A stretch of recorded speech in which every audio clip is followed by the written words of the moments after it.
I'd like to call the order City of North Ridgeville Planning Commission meeting for May 9th, 2023. Everyone please stand for the Pledge of Allegiance. I pledge allegiance to the flag of the United States of America and to the republic for which it stands, one nation, under God, indivisible, with liberty and justice for all. Madam Secretary, please call roll. Ali. Present. Grotman. Present. Swallow. Present. Abens. Here. Smolik. Here. Members of the administration, Chief Building Official Fursden. Here. Assistant Law Director Morgan. Here. Planning and Development Director Lieber. Here. City Engineer Evanson. Here. Has everyone had a chance to review the meeting minutes from April 11th, 2023?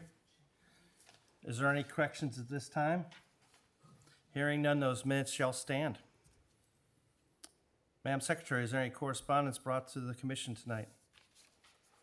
Administrative approvals and zoning certificates. Okay.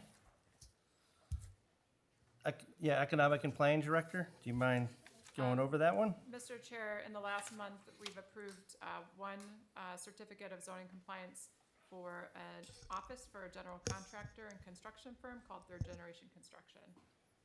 Thank you. All right. Master plan update. We met this month. We went over basically a summary of what all the, the public outreach that we did. And I believe we're going to have a meeting next month. We're moving forward. If anybody has a chance to attend one of the meetings, it's very beneficial. Plus, it gets the administration knowing what the community's thoughts are on the master plan. Okay. Madam Secretary, please call the first application.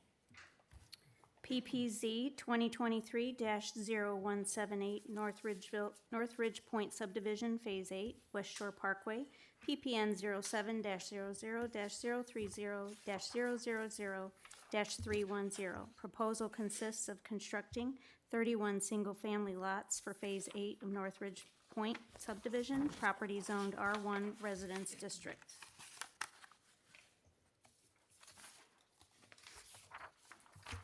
Okay, do we have a member in the audience who would like to discuss this application? Hello, please state your Hello. name and address for the record. Thank you. Gary Smittick, 36715 Avalon Court, Avon, Ohio. Managing member of North Ridge Point. So we are finishing West Shore Parkway, which now will connect and go all the way to basically Stony Ridge Road, Route 83, with one little street addition to it. I mean, it's Northridge or West Shore Parkway doesn't go all the way through. There's a little street that also connects to Stony Ridge Road that's in. So, but in effect, it'll be all the way through. Right now, there's a gap of 31 lots. Okay. This is all exact part of the original plan that we had approved. Tweaking maybe a foot here, a foot there. Okay, thank you. Is there any questions or comments from the commission?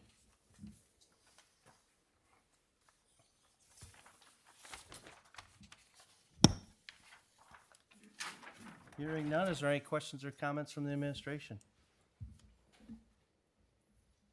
Okay. Hearing none, is there any questions or comments from the general public? Hearing none, is there any further questions or comments from the commission? Okay, at this time, the chair will entertain a motion. Mr. Chair, I move to approve. Do I have a second? I'll second it. Okay, Madam Secretary, please call roll. Ali. Yes. Grotman. Yes. Swallow. Yes. Abens. Yes. Smolik. Yes. Motion carries unanimously. Thank you. Thank you. Thanks.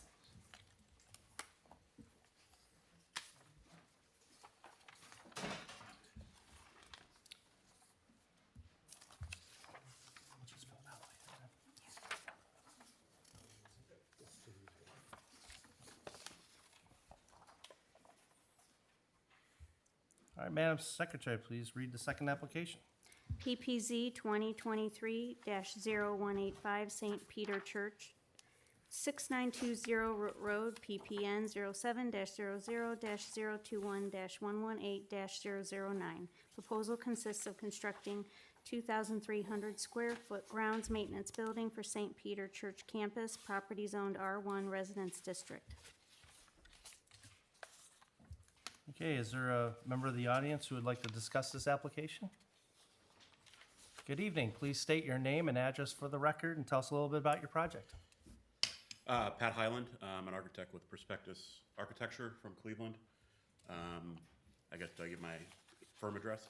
Yeah, that's fine. Okay. 1300 East 9th Street, Suite 910, Cleveland, Ohio 44114. So we are proposing and designing a maintenance building for the St. Peter Parish campus.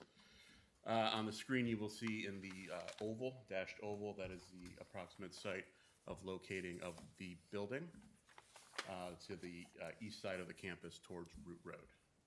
Next. I don't know who's controlling. Okay.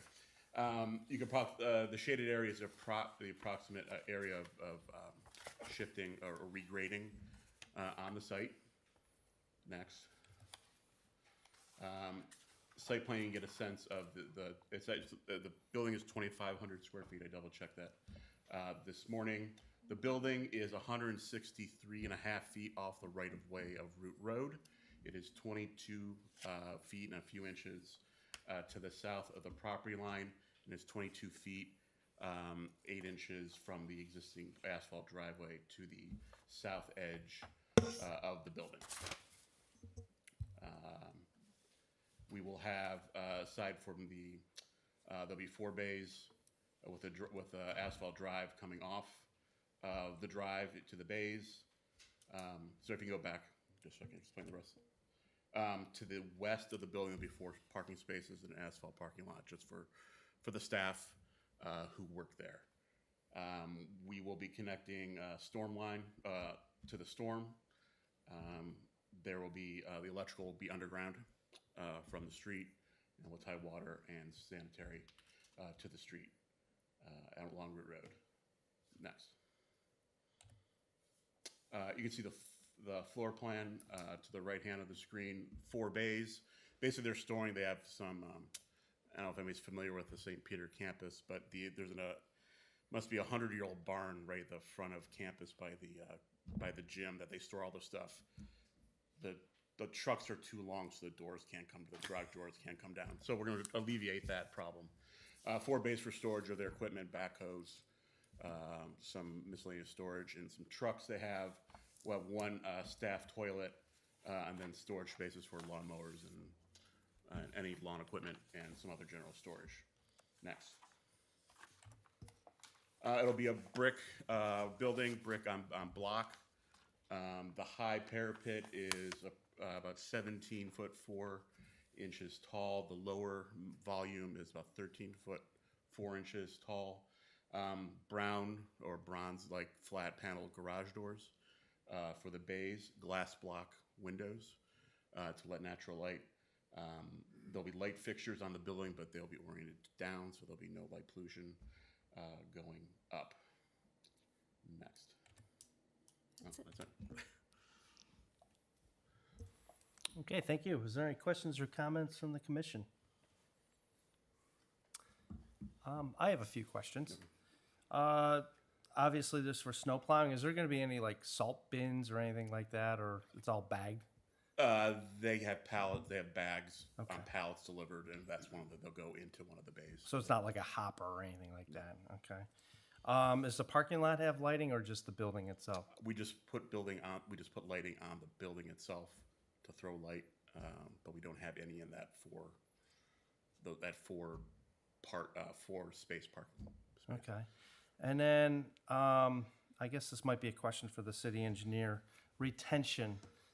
It appears that there's no retention for this plan, even though that the whole parcel's bigger than the 1 acre. We did talk about it, and I believe we noted that if it was 15,000 square feet of disturbance or less, that there is no requirement for stormwater management. And I don't know, Pat, if you noted on the plans or when you resubmitted, if you could note that as well as your area of disturbance. I think we're gonna double check, but I mean, the building footprint's 2,500, so if you look at the disturbance area, it's less than 15,000. Oh, square feet. okay. So it basically meets code then. Correct. Okay, perfect. All right. That's all the questions I have. Mr. President, Go ahead. they're going to be using this for maintenance of the vehicles No, themselves? actually, we're changing the name of the building to call it the Parish Grounds Building. There's not be doing heavy maintenance of it's just, we call it maintenance because it's for the vehicles that are doing maintenance of the campus, like the backhoes and stuff like that. So they're not changing oils or They're not doing changing oil or anything? Correct. And one other thing that I noticed, the door on call it the storage area, shouldn't that be swinging out? Yeah, that was when after I submitted, I'm like, yeah, that door should be going that way. Okay. So. One further question. Is there going to be any landscaping buffering the front of the building? So maybe the people, the residents in their backyards? Define the front. Are you talking I guess towards Root Road or to the correct, like that would be directly behind the people, the residential? I'm sure the parish would be happy to do that. We purposely on the east facade, I've seen the elevation, kind of have blind windows to make it look a little bit less support building like, more Right. some relief. But if the city desires us to landscape around that, I'm sure Father Franco would be happy to. Okay, get yeah, that I think together. that might be the neighborly Again, we thing try to do. push it as far back. It's at the high point of the site because we're concerned about The creek 100-year and everything like floodplain, that. right. So we are at the highest point of the site right there, and it just trying to get it, frankly, off Route Road as far as we can, so it doesn't kind of mess with the residential streetscape along there. But yes, we can look Okay. at adding landscaping. Thank you. Is there any further questions or comments from the commission? One other question, have you done an OOPS survey on this yet? Site survey's been done, so we found everything that we have found, and then the church to give us additional information because there was a house there prior to the demolition, so there were some existing utilities we're going to try to tap into Okay. to save some money, frankly. Okay. Is there any questions or comments from the administration? Mr. Chair, Go ahead. if the commission is inclined to add landscaping as a condition of approval, I'd recommend you include it in your motion, and then I'd be happy to do an administrative review of that landscaping addition as part of our staff process. Thank you. Greatly appreciated. Is there any other further questions or comments from the administration?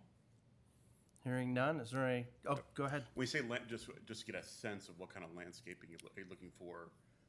My Arbor thought, vitae or something to screen, or are you looking just to, what my kind of thought was landscape are like we some looking at? screening, like some pine trees, or, Okay. like 3 or 4. Okay. So it just sort of breaks up that wall. Okay.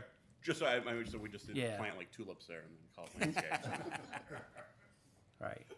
So, and then obviously, administration can handle that if Yeah. that's what the commission deems. Okay. Is there any questions or comments from the general public?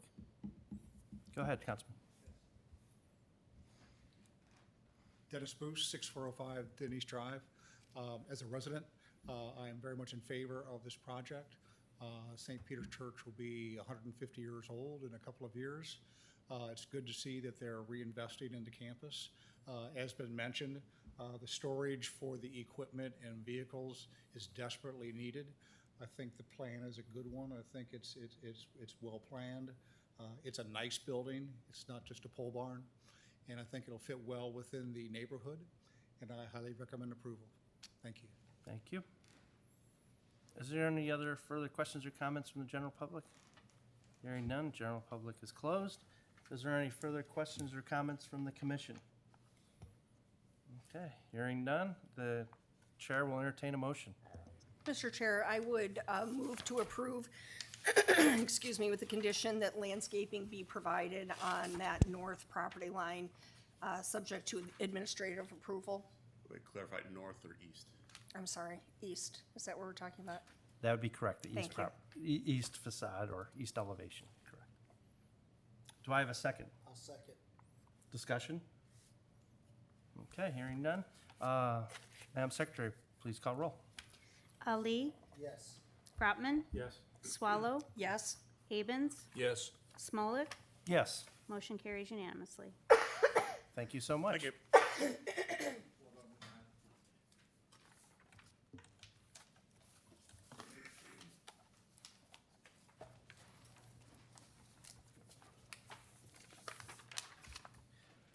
Madam Chair, please read the last application for tonight.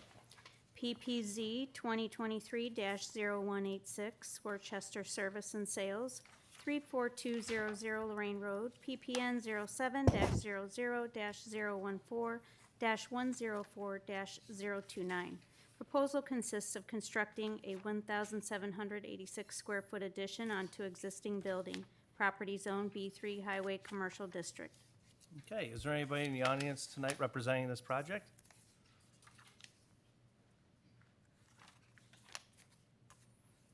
Good evening. Hi, please state your name and address for the record and tell us a little bit about your project. Alan Worcester, 8421 Ritt Road, North Ridgeville. And the project that you have plans in front of you are an expansion of our current power equipment showroom. We'll be demolishing the current glass portion of the showroom and then building this as a replacement. And it will increase our showroom space by about 120% over what we have currently. So beyond that, we've tried to style the color scheme to match the recent front remodeling that we've done. So. Okay, perfect, thank you. Do I have any questions or comments from the commission? Okay, hearing none. Do I have any questions or comments from the administration? Okay, hearing none. Do I have any questions or comments from the general public? Go ahead. Yes, thank you. Dennis Booth, 6405 Denise Drive. Again, another well-established business in our community that is looking to reinvest in it. And they have a good plan. It's going to aesthetically look great, and it's great to see that business expansion is something that they want to do in our city, and I highly recommend approval. Thank you. Thank you so much. Is there any other last questions or comments from the general public? Hearing none. Is there any last questions or comments from the commission? Okay, at this time, the chair will entertain a motion. Mr. Chairman, I move that we accept the Worcester sales and service proposal. Do I have a second? I'll second it. Thank you. Madam Secretary, please call roll.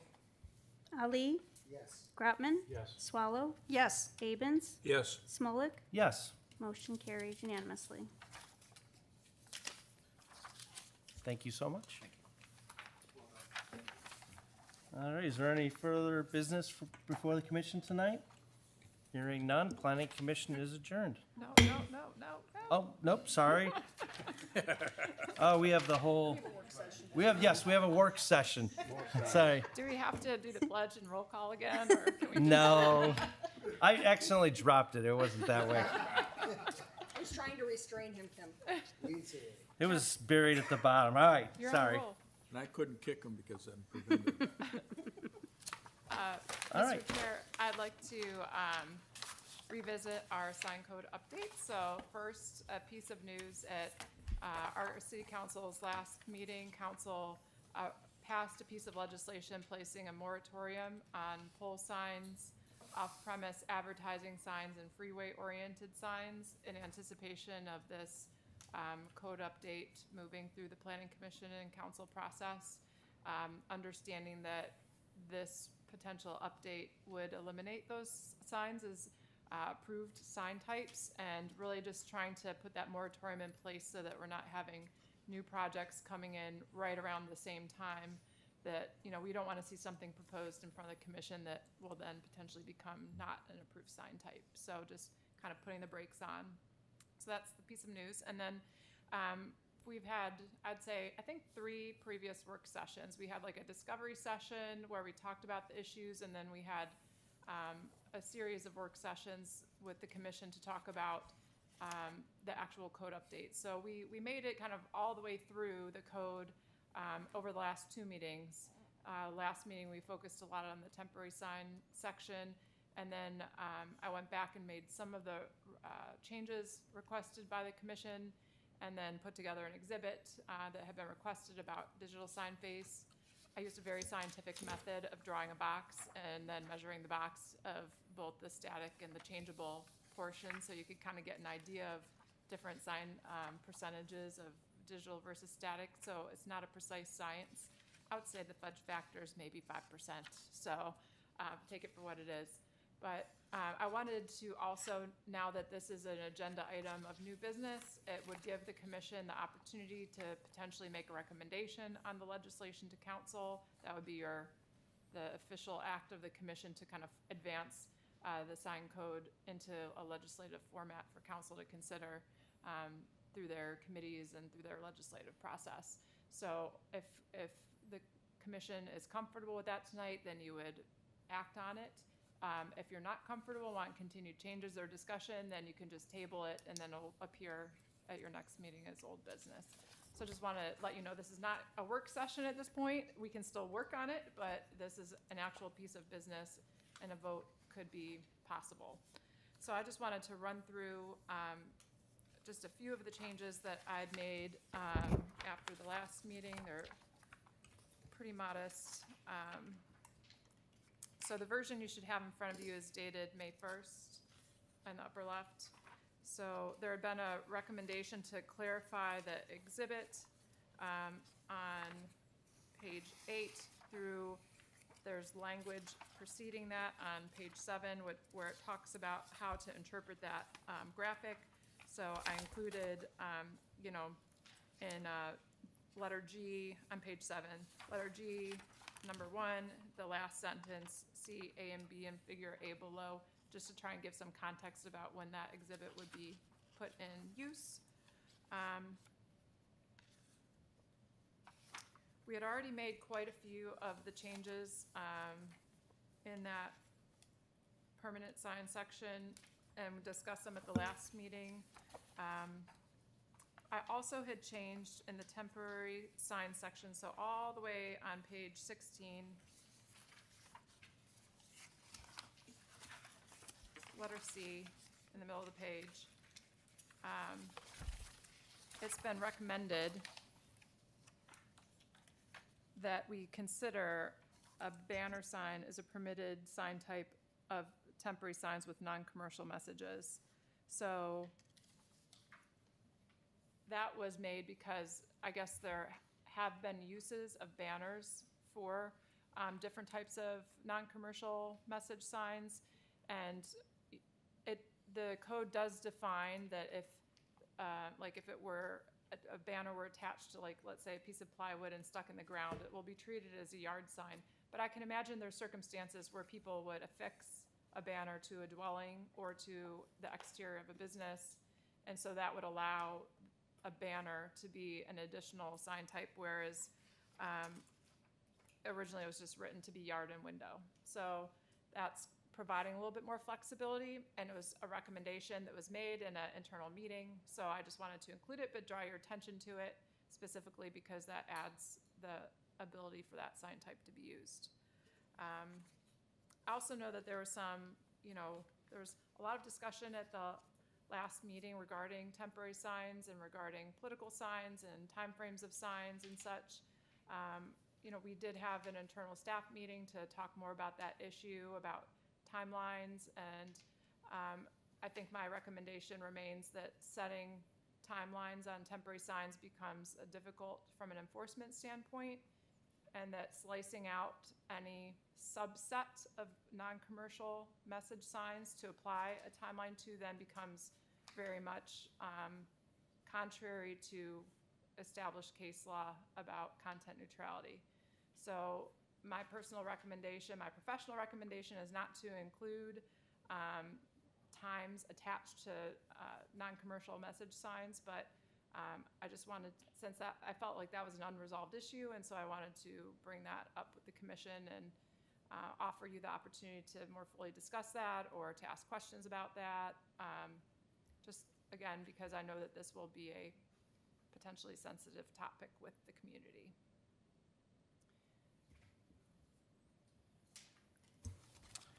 Do we have any discussion on banner signs? Is everyone okay with that? Mr. Okay. President, Go ahead. I'm still of the opinion that we need to put a time restriction on the temporary signs. Or else we're gonna see some signs, temporary signs up forever. If a temporary sign is exactly that, it's supposed to be temporary.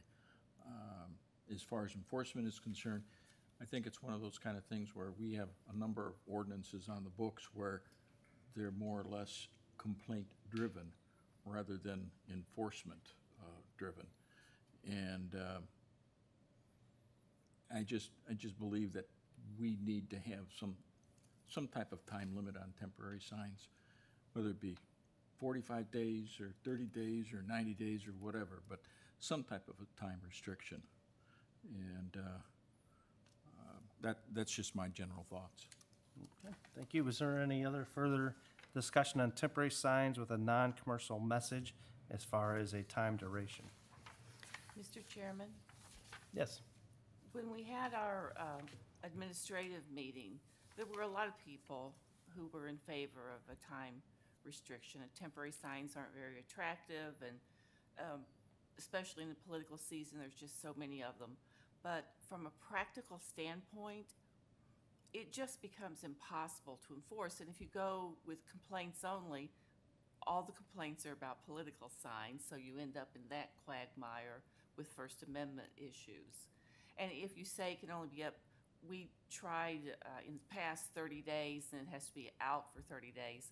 Well, another sign, which looks almost the same but isn't the same sign, can go up immediately, and it's really just almost impossible to enforce.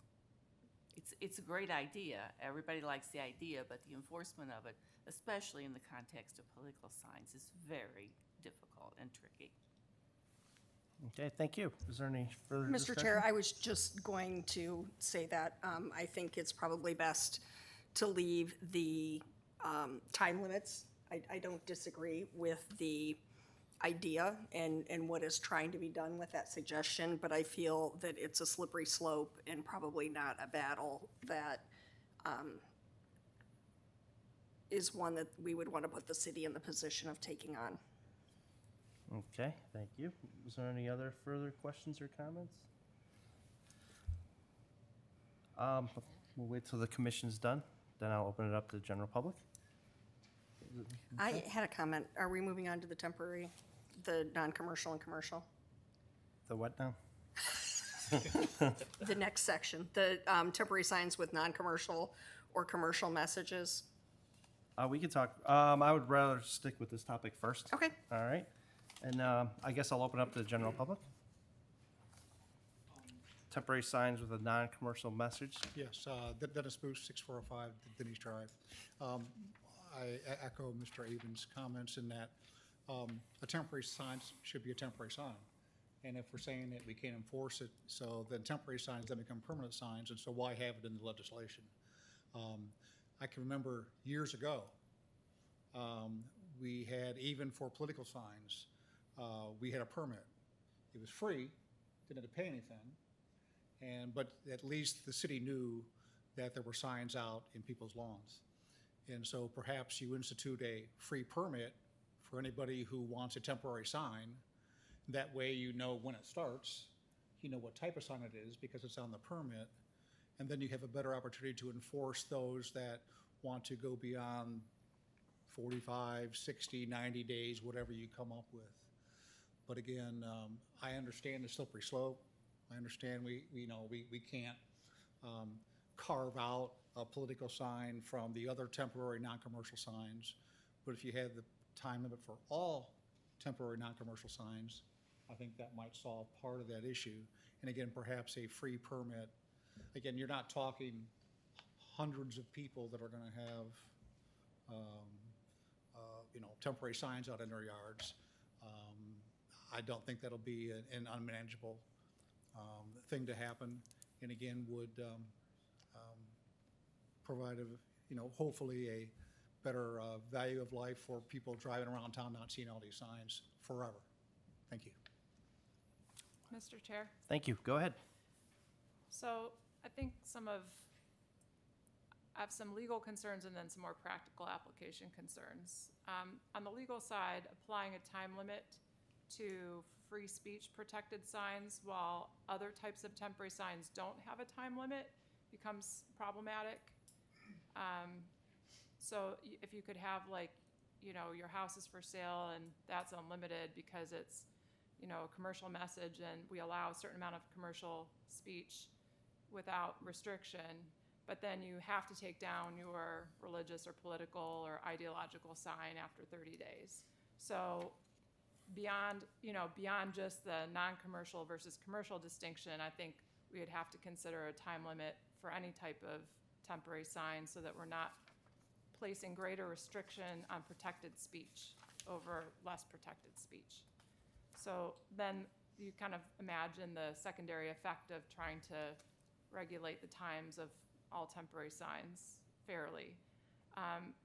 As a complaint-driven system, I'm concerned that rule on its face seems like it's neutral, but in practice just becomes a target for political speech people don't like, because if people aren't complaining about, the graduating senior sign in the yard or, some other type of religious message sign, but the complaints are only coming in about one type and the only enforcement is being performed around that one type of speech.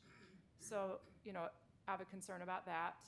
Practically speaking, I'm trying to think of how many yard signs went out for just the school levy. I feel like it was like 1,500 signs that they ordered or something of that nature. So school levy, any type of levy.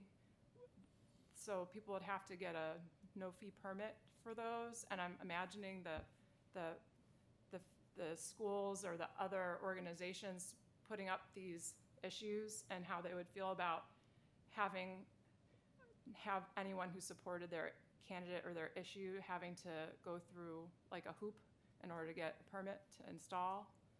I think it's would be practically difficult to issue as many permits as there are temporary signs that we see in the city, non-commercial speech or commercial speech.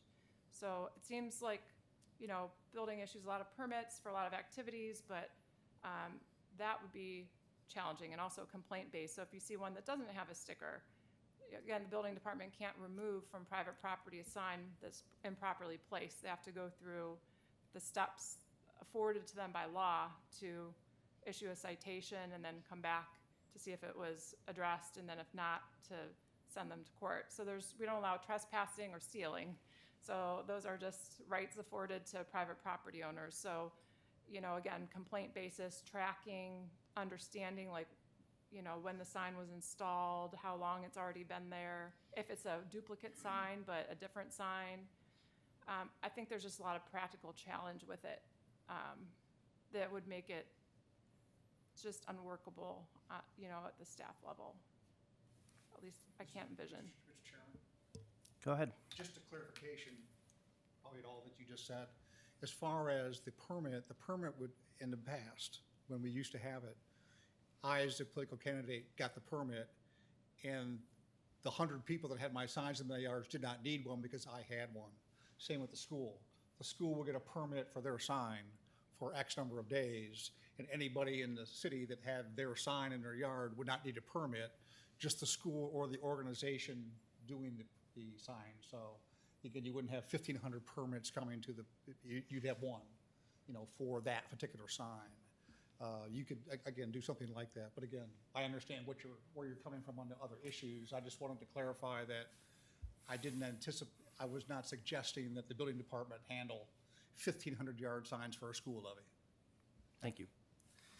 I guess my thought, and I agree with you that we can't segregate. If we're going to do some type of duration, it has to be on all temporary signs. And I keep on thinking that we need something on the books just in case there's something out there that we're not thinking of that we need some type of enforcement action on. if there's a temporary sign, I guess, is there, and without having a duration, is there any legal stand we could have it removed if we don't indicate a duration? I guess this would be a question for law. So are you asking if somebody puts up a political sign, I don't- do not they even- ever have to take it down? With There's no, not even just something, maybe something we're not even thinking of, you know? I think there is in here a number of signs in the yard or square footage of signs. There is a limitation on that, so there is a cap on it Okay. in this. So for instance, both of us having band kids, All right. when they're seniors, they come put a senior sign or a band sign in your yard for them. That would fit this description. It would meet most likely the square footage. But my child is now in college. If I want to leave that up for the next 4 years, is that what you're getting at? It's not necessarily a political sign. Correct. It's not, but you know, how long can I have that sign in my There's yard? some things the state just can't fix. Right. So, but there is a cap. There's no deadline, but there is the quality of the sign. If it degrades to the point where it becomes, the materials used. So if it becomes unsightly due to deterioration or safety concerns, like it wouldn't be like affixed to the ground anymore or like falling over, that kind of thing, then they can be required to be removed or replaced. But yeah, there's not, the only time-limited signs in the temporary section are on the commercial speech side and has to do with special events and for new uses. And those do require a permit, and that's how we can track that. Right. And again, it's on the commercial side. Because I was thinking like 6 months. Because then it's something on the books, at least we have something there. And like we were indicating before, it'd be more like a complaint as opposed to the city policing all this. I mean, that's just my thoughts. Is there any other further discussion? I would add, I'm aware of communities that do have time limits and just simply don't enforce it against political signs. I'm just throwing that out there. Mr. President, the reason for the time limit is you have signs out there, whether they're political or commercial or whatever, they're placed all over the place. And there's a good possibility that they'll stay there forever until somebody, quote, steals them or whatever. And that's why I think we need to put a time limit on all temporary signs.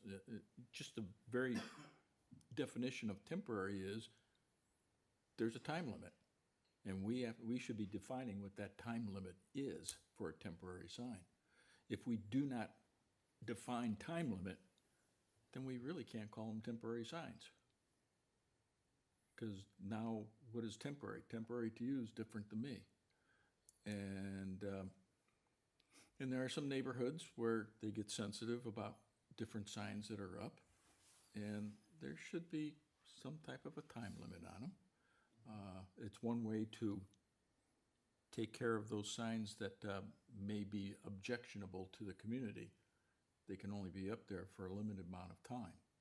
That's one way of doing it, and that gets around, I'm thinking of one particular that has a very explicit swear word on it, allows the city to remove that and not base it on freedom of speech, but just the fact that it's a temporary sign, and here's our definition of temporary.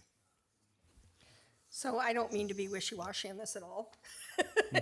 But I, going with your description, I can totally see what Assistant Law Director Morgan is saying. When it's complaint-driven, well, I don't like the speech on your sign, right? Because it has a vulgar word. So I'm gonna call and complain about that one.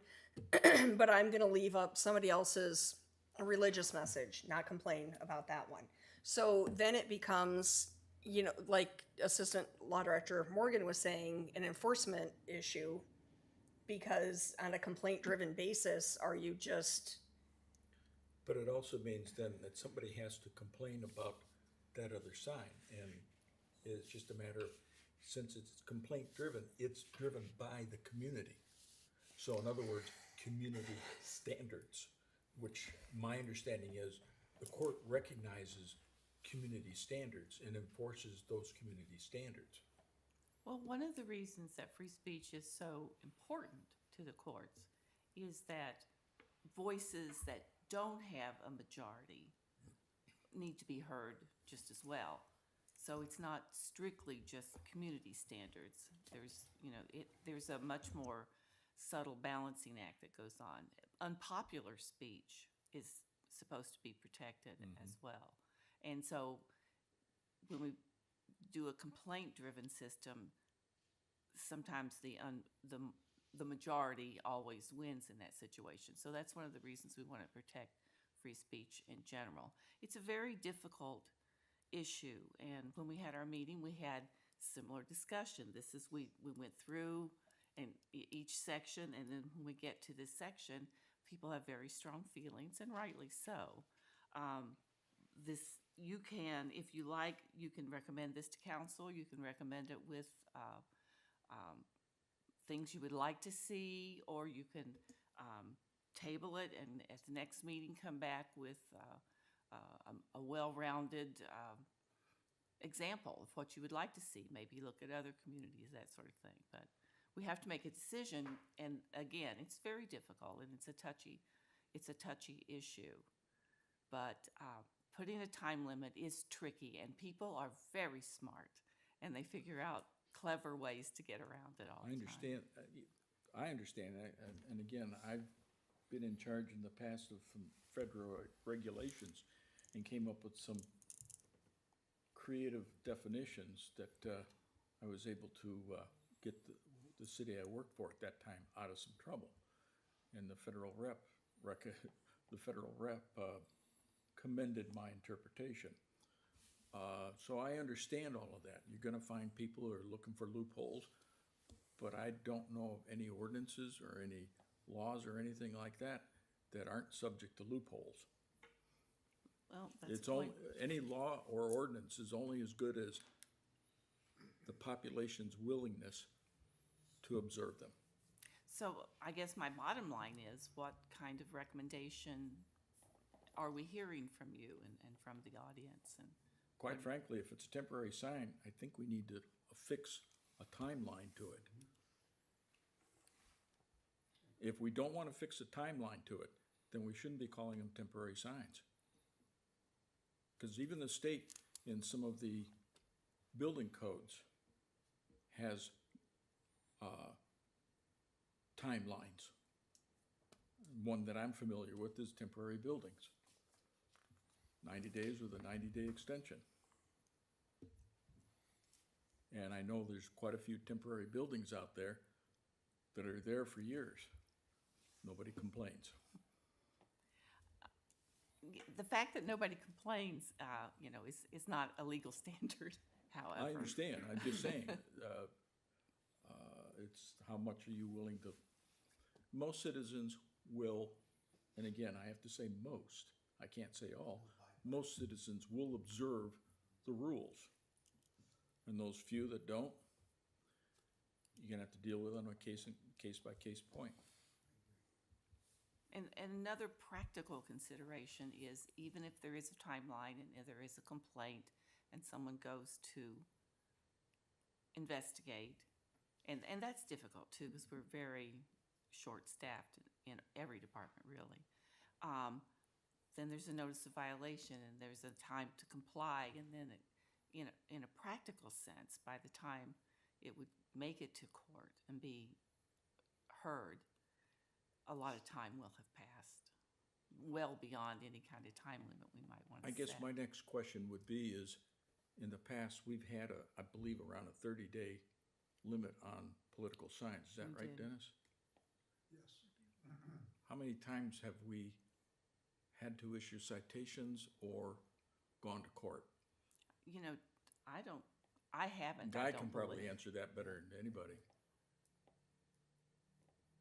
The enforcement part is very difficult. I understand. The standard has been hands-off on political signs unless they are on city property, in the right-of-way, or obstructed the view of pedestrian and motor vehicle traffic. So in other words, we haven't really had any problems Correct. in the past. I'm not saying we haven't had problems, but from a complaint standpoint, that's the only enforcement aspect Yeah. we were instructed to take. And we still can keep them out of right-of-ways, anywhere they're dangerous, obstruct views. Those still apply. Off of utility poles, that still applies. I just think we should put like a 30 or 60-day time limit on it, and if they make a call, usually people are by it. Come through. I think we should put like a 30 or 60-day time limit on it. If people, I mean, if they get a call, most people will abide by it. You know, I mean, I'm not saying to sit there and arrest anybody or citation them or anything like that. Most people are law-abiding citizens. And in the event they ain't, they're not, then there's other avenues. But I think we need to put a time limit.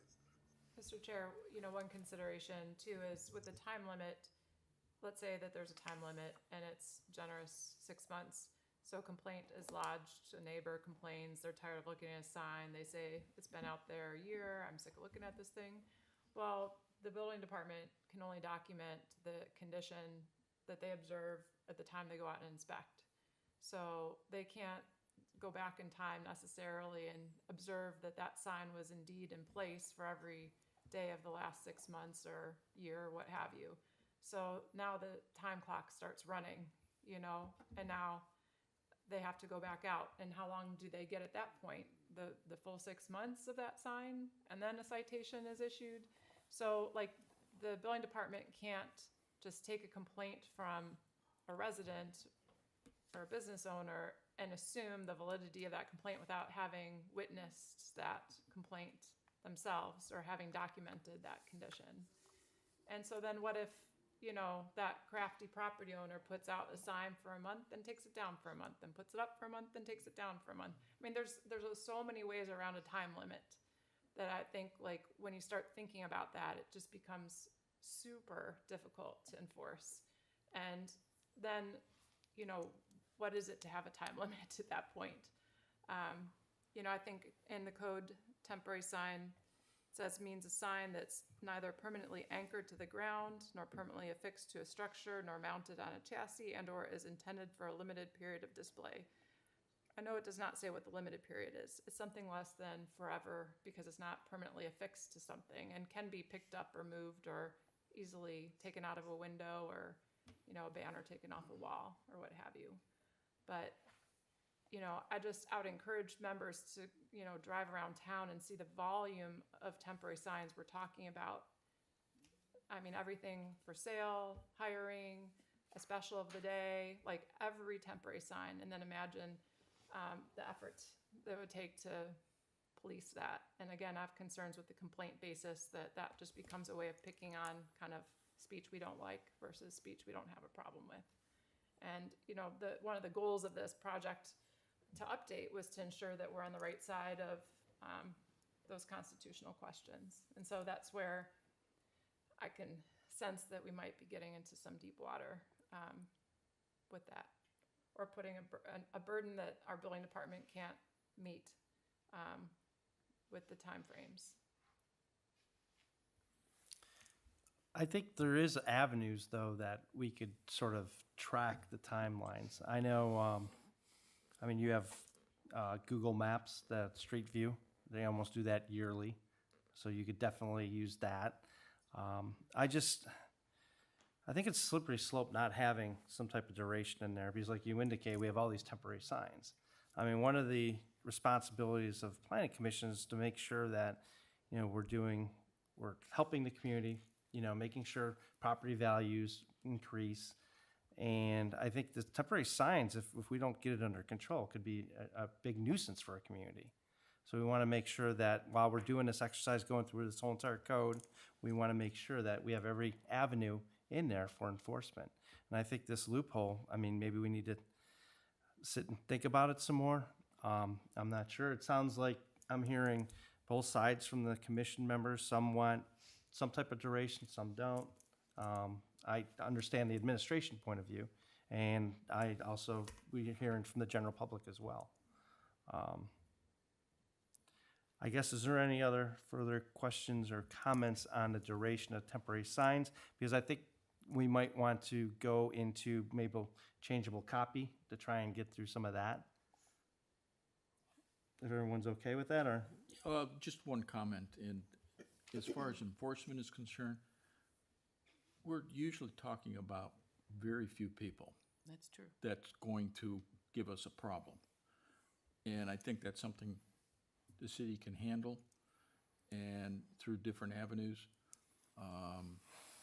And I understand the building department right now is shorthanded and difficult, and they've got all kinds of other issues. But I don't think people disobeying will be a major issue. If we give them the guidelines up front, I would say 99% will say, okay, fine. And those few that you're gonna have to remind, hey, it's been 15 days past, whatever we decide is temporary. If we just either knock on their door or send them a note or something like that, more than likely they're gonna lift it. You're right, they'll probably next month put it right back out because I've got somebody on Root Road that was good for that. But throughout the city, that's maybe 5 people total. I mean, I had another person on Chestnut Ridge that had temporary signs out for years. He finally took them down. But they were temporary signs, but they stayed up there for years. And they had offensive, not words, but as far as ideas, his ideas were somewhat offensive, and they stayed up. Well, So, I'm Mr. just- Chairman, I would say that maybe go through the rest of these and come back to this issue. I believe we're looking for a recommendation from the Planning Commission. You should make a recommendation. I agree. Can I ask one question, and not about timeframes, but where we start talking about temporary signs with non-commercial message and then commercial messages, are we allowed to make that distinction? The courts they give cities more leverage with commercial speech because it's not as protected as political speech or issue speech or ideological speech. It's not as Right, protected. thank you. I just wanted to make sure we weren't violating if you have to read the sign. And I know that case has evolved, so Right. I appreciate that. Thank you. It has. I think the next big thing for discussion is changeable copy. Would that be correct? And I Yes. think we have an exhibit for that. Yes, and again, it's not scientific exactly, but I found some examples online and then just using my measuring tool, tried to give you an idea about what percentage of changeable copy. So the original version the commission had looked at had 75% changeable copy for ground signs, and then the commission wished it to be reduced to 50%. So the current reading of the code as proposed would be ground signs, like ground signs accessory to a commercial use, for example, could have up to 50% changeable copy. And so these are just some examples where I thought they would be useful to kind of get a visual as to how those things feel on actual signs in the world. Yes, and I think the exhibit is wonderful. When I look at it myself, now that I see what 75% looks like, I'm not really a fan. I'm more looking at the range of 50 to 65%. That's more or less where I feel comfortable. I'm not sure where the rest of the commission feels. Mr. Chair, when it comes to changeable copy, I think less is better, just because it can be distracting, so I would prefer the 50%, but Thank you. I'll get you down into the weeds. Really, on the 75%, really depends on the size of the lettering. If it's smaller lettering, they can fit more into it. Where if the lettering is larger, again, they can only fit so much. But yeah, whatever the board decides, I don't really have a problem.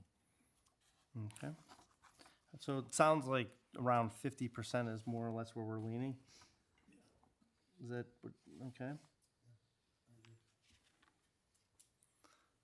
I think we feel, the commission feels 50%, which is what we have in there. And so I think that worked out good. Great. Okay. Is there any other major items in here besides the duration on temporary signs? I feel like we're pretty much in agreement about the other edits that were made. I don't remember any other open discussion items other than just around temporary signs from the last meeting. So, again, we knew this would be a minefield, so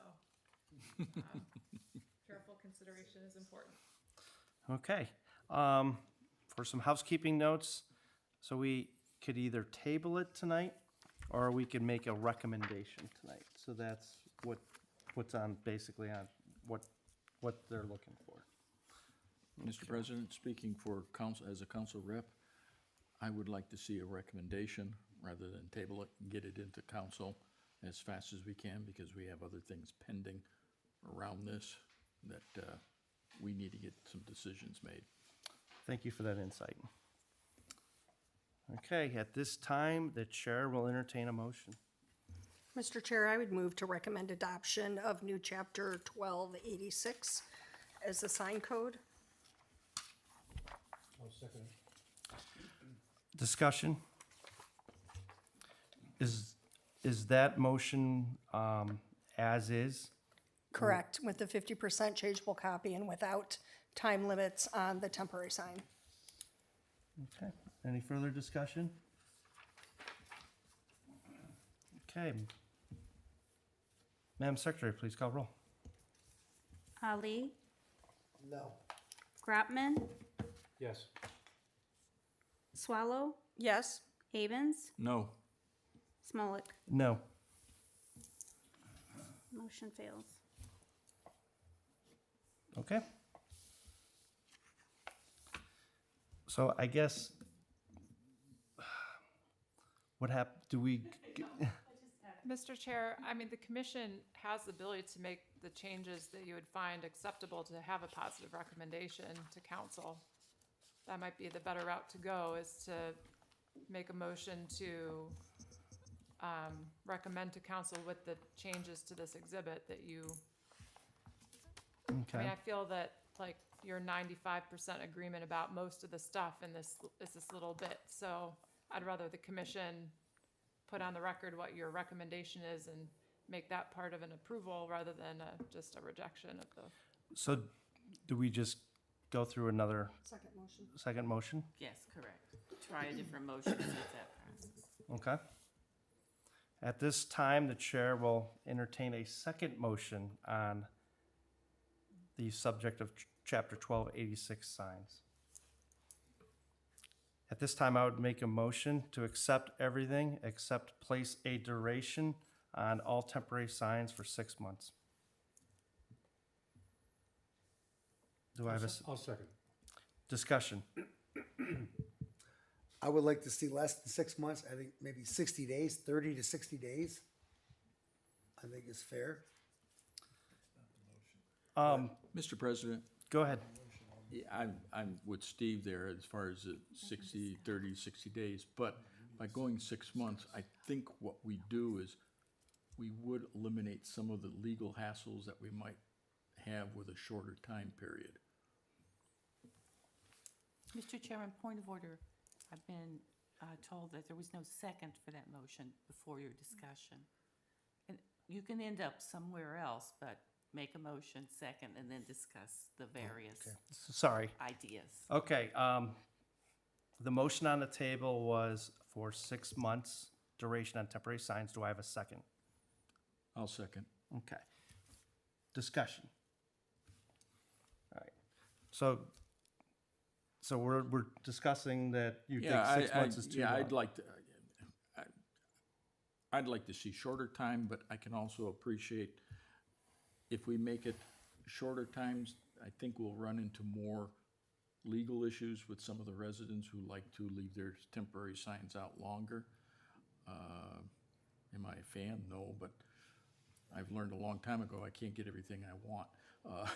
Yeah, I just like to see a duration. Yeah, and so by going with a longer duration, I think we avoid some of the issues that Kim has raised. And just meaning that we'll have fewer people violating it as a result, because some of the temporary signs won't last 6 months. Okay. Any further discussion?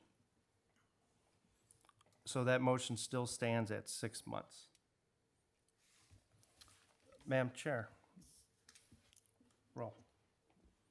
Ali, Yes. Secretary. Grotman, Yes. Swallow, Yes? Abens, Yes. Smolik. Yes. Motion carries unanimously. Thank you for guiding us through that. That was easy. I should have had my Robert rule in front of me. I don't think I've had to do 2 motions like that. Yeah, usually maybe in the discussion it sorts itself out, but okay. Well, that's another question. All right. Is there any additional or further business for the commission tonight? Okay. Hearing none, planning commission is adjourned. Thank you, and everyone have a good evening. Thank you.